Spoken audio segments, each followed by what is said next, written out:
आज question practice है जो हमने कल के लेक्चर में करा था ना, इंडेसेस वाला, इंडेसेस एंड सर्ट्स वाला, उसके ऊपर आज हम करेंगे अपनी क्वेश्चंस की प्रैक्टिस। तो यहाँ पे पहले मैं कुछ क्वेश्चंस लिख देता हूँ, वो तुम लोग भी नोट करो, फिर उसे हम सॉल्व करेंगे।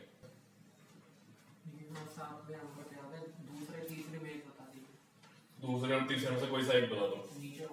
ठीक, यहाँ से बाकी सब लोग बताओ कितने हो चुके हैं।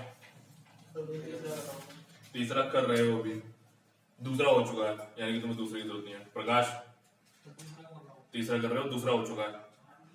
दूसरा हो गया ना पक्का? अच्छा, दूसरा कर रहे हो, पहला मैच हो गया। ठीक है, तो यहाँ से मैं दूसरा बता दूंगा। तुम्हारा दूसरा कर रहे हो कि हो चुका है? कर रहे हो, चलो ठीक है। फिर मैं दूसरा क्वेश्चन बताता हूँ। जब भी अंडर रूट का क्वेश्चन आएगा ना, सुन लो मेरी बात, अंडर रूट का क्वेश्चन जब भी आएगा और अंडर रूट अपॉन में, यहाँ अपॉन में ऊपर भी है लेकिन अपॉन में भी है। अगर ऊपर होगा और अपॉन में अंडर रूट नहीं होगा तो छोड़ दूंगा, कोई दिक्कत नहीं। लेकिन अगर अंडर रूट अपॉन में है ना, तो मुझे उसे रेशनलाइज करना पड़ेगा, चेंज करना पड़ेगा थोड़ा सा। कैसा चेंज करूंगा वो देखो। ये जो चीज है, इसको सॉल्व करने के लिए मैं क्या करता हूं, यहां से रख दूं राइट साइड में से। आंसर तो नोट कर लिया सभी ने? चलो अब देखो क्या करूंगा मैं। यहाँ पे मल्टीप्लीकेशन करूंगा, नीचे डिनोमिनेटर का जो साइन होगा उसके कॉन्जुगेट से, कॉन्जुगेट यानी कि अपोजिट साइन से। तो यहाँ पे प्लस है, इसका अपोजिट माइनस होगा। तो यहाँ 5 माइनस अंडर रूट 3, ऐसे यहाँ पे 5 माइनस अंडर रूट 3। देखो ये कट जाएगा तो बनाएगा, यानी क्वेश्चन में कोई फर्क नहीं पड़ रहा, लेकिन मेरा क्वेश्चन सॉल्व हो जाएगा इससे। बात समझ कि नहीं? तो अब ये क्या बन रहा है, a plus B, a minus B, तो यानी कि a square minus B square बन रहा है, यानी कि 5 माइनस 3 हो जाएगा, यानी कि अपॉन में 2 हो जाएगा। हो जाएगा कि नहीं हो जाएगा? प्रकाश समझ में आ रहा है ना? पक्का? निशान ठीक है, तो अपॉन में हो जाएगा 2। चलो जी अब ऊपर वाला सॉल्व कर लेते हैं। ऊपर वाला क्या बन रहा है, a माइनस बी का होल स्क्वायर बन जाएगा, तो यानी कि a square minus B square minus 2ab, हाँ सॉरी भाई, a square plus B square minus 2ab। तो यहाँ पे 5 प्लस 3 माइनस 2, a भी कितना हो जाएगा यहाँ पे? Under root 5 into under root 3, यानी कि अंडर रूट 15। ठीक है, बहुत बढ़िया। लो जी, ये हो चुका है हमारा अंडर रूट में 15, यहाँ अंडर रूट में 15 हो जाएगा। और अपॉन में ऑलरेडी 2 है, तो ये कितना हो गया, 8 माइनस 2, और डिवाइड कर दोगे 4 माइनस अंडर रूट 15 आ रहा है। वही तो आंसर था कि नहीं? लो जी, ऐसे सॉल्व होते हैं ये, जिसमें अंडर रूट आएगा और अपॉन में आएगा तो ही सॉल्व करना है इस तरीके से। अगर अपॉन में नहीं है तो छोड़ देना, फिर इतना करने की जरूरत नहीं है। फिर ऊपर वाला जितना भी सॉल्व हो सकता है होगा वो कर लेंगे। 2 कॉमन लेके 2 काट दिया। हाँ, कॉमन लेके मैंने काट दिया। और बताओ कौन से मटके हो? आंसर हो जाएगा। चलिए 3 का स्क्वायर है इसको। कहाँ पे? 10th वाले में इक्वल टू के बाद सर 3 का स्क्वायर। ये अल्फा है, यहाँ में अल्फा की वैल्यू निकालनी है।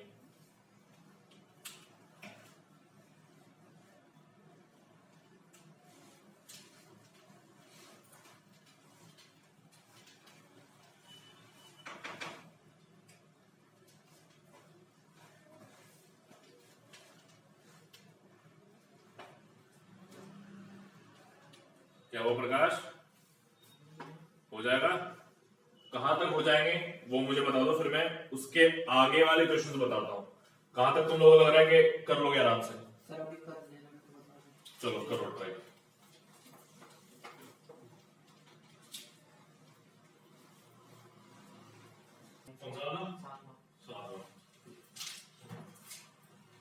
सेवेंथ क्वेश्चन में क्या करना है देख लो। जब मैं कल की क्लास में बता रहा था इंडेसेस एंड सर्ट्स का, जब मैंने इंट्रोडक्शन दिया था, तब इस तरह का मैंने एक प्रॉब्लम करवाया था। उस केस में मैंने क्या किया था देखो जरा, राइट साइड में एक वैल्यू एज्यूम कर लो। तीनों की तीनों आपस में इक्वल है ना, मान लो कि ये तीनों की वैल्यू किसी एक वैल्यू के इक्वल है और वो वैल्यू k है। कुछ भी मान सकते हो, k मान लिया मैंने फिलहाल, ठीक है। अब देखो करना कैसे है इसको। तो यहाँ पे कहने का मतलब ये है इक्वल्स टू k हो जाएगा, यहाँ पे हो जाएगा। ये बात समझ रही कि नहीं? अब आगे देखो, एक पैटर्न हमेशा बन रहा होता है इस तरह की प्रॉब्लम में, एक पैटर्न बन रहा होता है, और वो पैटर्न क्या होता है वो देखो। यहाँ पे 2 है, यहाँ पे 3 है, यहाँ पे 6 है। 2 3 6 है ना। हमेशा कोई एक नंबर बाकी के जो 2 नंबर होते हैं उनसे डिवाइड या मल्टीप्लाई करके आता है। समझ रहे हो ना? जैसे यहाँ पे आगे 6 इन दोनों को मल्टीप्लाई करके आया। क्लियर हुई बात? अब देखो करना क्या है। तो 2 की पावर x k के बराबर है कि नहीं? तो ये 2 की power x equals to k होगा। यहां से मैं 2 की वैल्यू निकाल लूं, क्या होगा? k की पावर 1 अपॉन x होगा कि नहीं होगा? बात समझ रही सभी को? प्रकाश ठीक है। अब देखो ऐसे ही जैसे मैंने यहाँ पे 2 की वैल्यू निकाली, ये यहां से मैं रख देता हूं, मुझे स्पेस चाहिए।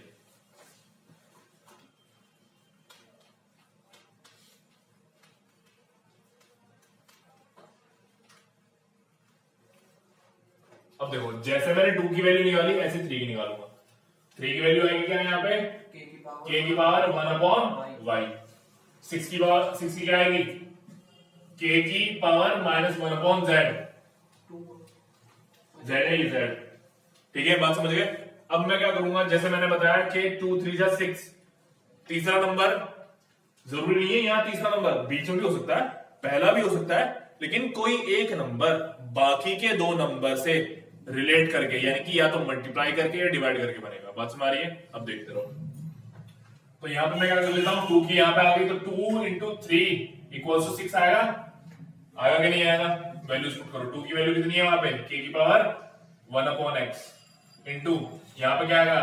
3 का क्या है? k की पावर 1 अपॉन y। 6 का क्या है? k की पावर माइनस 1 अपॉन z है कि नहीं? सर ये मतलब इक्वल टू तो पहले भी हो सकता है कोई नंबर, उसके बाद में बस दो का मतलब सर प्रोडक्ट होना चाहिए तीसरा। हाँ, प्रोडक्ट या फिर डिवाइड। या फिर divide। हाँ, अब देखो तो यहाँ पे दोनों का बेस सेम है तो फिर पावर क्या हो जाएंगी? ऐड हो जाएंगी। तो यहाँ पे क्या बनेगा? k की power 1 upon x plus 1 upon y equals to k की पावर माइनस 1 अपॉन z। बना के नहीं बना? और हमने एक रूल पढ़ा था कल। क्या रूल पढ़ा था? कि अगर ये चीज है तो दो ही चीजें हो सकती हैं। क्या? या तो पावर्स बराबर होंगी या फिर 0 के बराबर होंगी दोनों पावर्स।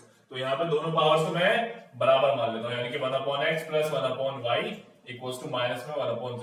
ये इधर चला जाएगा, क्या बन जाएगा? 1 upon x plus 1 upon y plus 1 upon z equals to 0। यही तो पूछा है, 0 के इक्वल आ गया। हो गया सॉल्व? करो।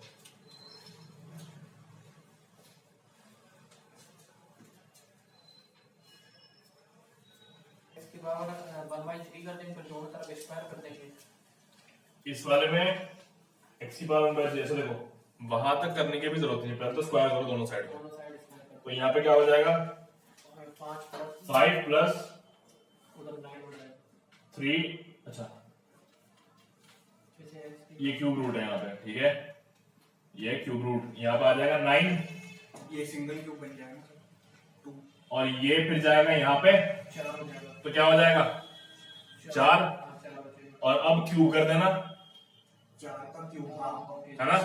तो यानी कि 64 आ गया। सर। हाँ, अच्छा ठीक है। करेंगे तो 9 हो जाएगा। 10th वाले में यहाँ की बात कर रहे हो? 3 की स्क्वायर कर देंगे तो 3 की पावर 4 हो जाएगा, और फिर √3 हमको निकालना ठीक, है। देखो अब क्या करोगे ऐसी Base सिचुएशन में? करना है। सुनो जरा, ये जो है ना यहाँ पे, इसको जरा एक बार इधर लेके आओ, Divide।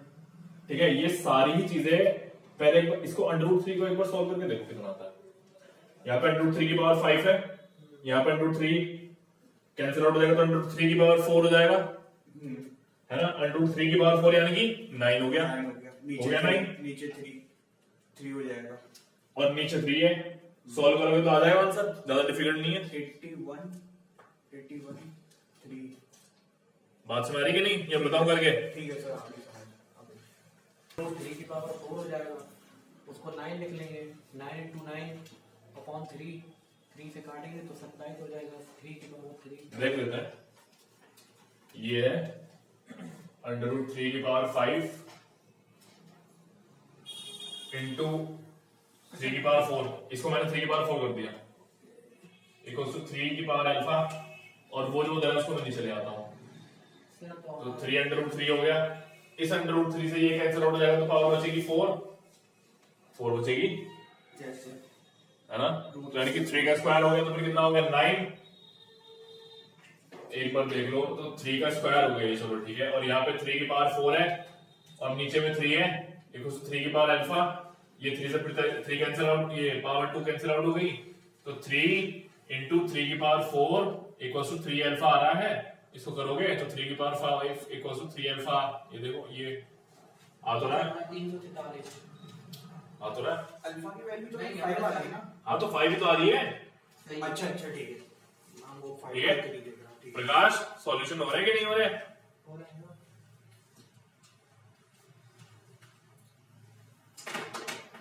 हमें यहाँ पे भी 9 लिख दिया था, 3 वहाँ पर 2 4 भी है। कोई नहीं। ठीक है, फिर यहाँ पे हमने ऑलमोस्ट जो है अपने इंडेक्सेस वाले क्वेश्चन सॉल्व कर लिए। इसमें भी के बाद में करना पड़ेगा और हाँ, इसमें भी इसी तरीके से करेंगे। यहाँ पे भी तुम्हें पहले ए बी और सी की इंडिविजुअल वैल्यू निकालनी है, फिर वो वैल्यू को यहाँ पुट करना है। b स्क्वायर हाँ, इस वाले इक्वेशन में। ठीक है, इंडिविजुअल वैल्यू निकालनी है। हाँ इंडिविजुअल निकल जाएगी, कोई दिक्कत नहीं होगा। एक रिलेशन निकलेगा, देखो क्या होगा, एक रिलेशन निकलेगा। यहाँ पे वैल्यूज पुट करने के बाद में x y और z के बीच में एक रिलेशन निकलेगा, उसमें से तुम y का वैल्यू सिर्फ निकाल लेना। ठीक है, करके देखो, हो जाएगा आराम से। a की power x equal to k, k की वैल्यू रहेगी अच्छा।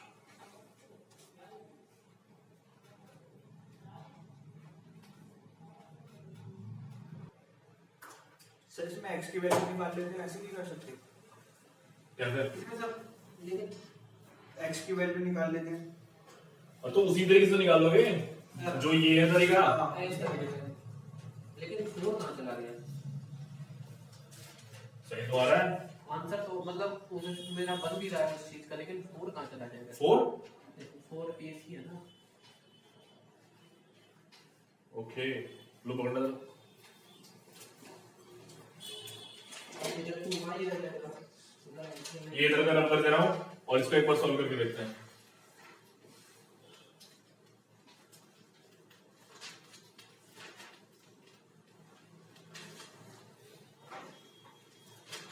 तो यहाँ पे फटाफट देखो, a की वैल्यू आएगी क्या, k की पावर 1 अपॉन x, b की आएगी 1 अपॉन y, k की पावर 1 अपॉन y और c की आएगी k की पावर 1 अपॉन z। यही तो आएंगे तीन वैल्यूज। अब देखो वहां पर पुट करते हैं उसमें। तो b square equals to 4ac, यानी कि k की power 2 upon y equals to 4 into a कितना हो जाएगा यहाँ पे, k की पावर 1 अपॉन x इंटू के की पावर 1 यहाँ पे c का कितना होगा, यहाँ k की पावर 1 अपॉन z। चलो जी, अभी तक ये हो चुका है। ठीक है, और हमें क्या चाहिए, हमें एक रिलेशन चाहिए किस किसके बीच में, हमें सिर्फ y की वैल्यू यहाँ पे चाहिए। चलो एक बार देख लेते हैं हम। तो k की पावर 2 अपॉन y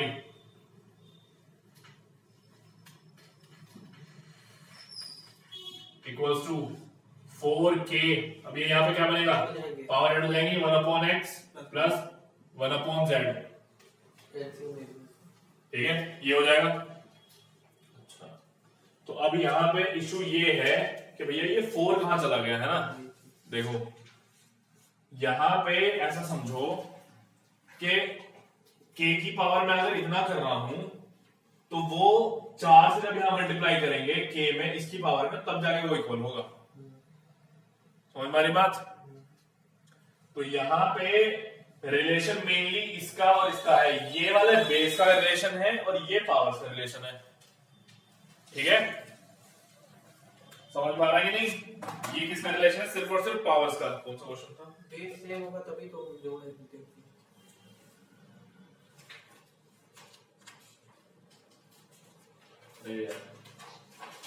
यहां पे थोड़ा सा चेंज करो, क्वेश्चन में 4ac नहीं दिया हुआ। ठीक है, केवल एसी है। हाँ केवल तो ac। आ ही जाएगा सर। ठीक है, केवल ac है क्वेश्चन में, 4ac नहीं है।